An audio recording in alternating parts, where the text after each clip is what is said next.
Stop. Hop. Stop. Stop, matikan. Ini untuk pemasangan kerangka baja ya, buat teman-teman pemula yang belum tahu. Pemotongan kerangka baja ini tidak harus menggunakan gerinda atau tidak diwajibkan menggunakan gerinda ya teman-teman. Kita harus memakai gunting kerangka baja. Itu pakai gunting.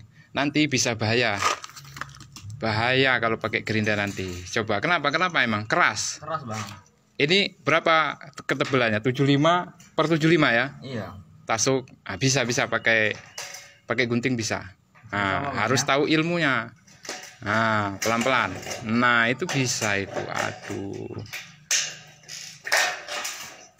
Ya teman-teman, buat teman-teman yang masih pemula di kerangka baja, pemotongan kerangka baja itu tidak diwajibkan memakai gerinda, tapi harus memakai gunting kerangka baja. Oke teman-teman, sekedar informasi.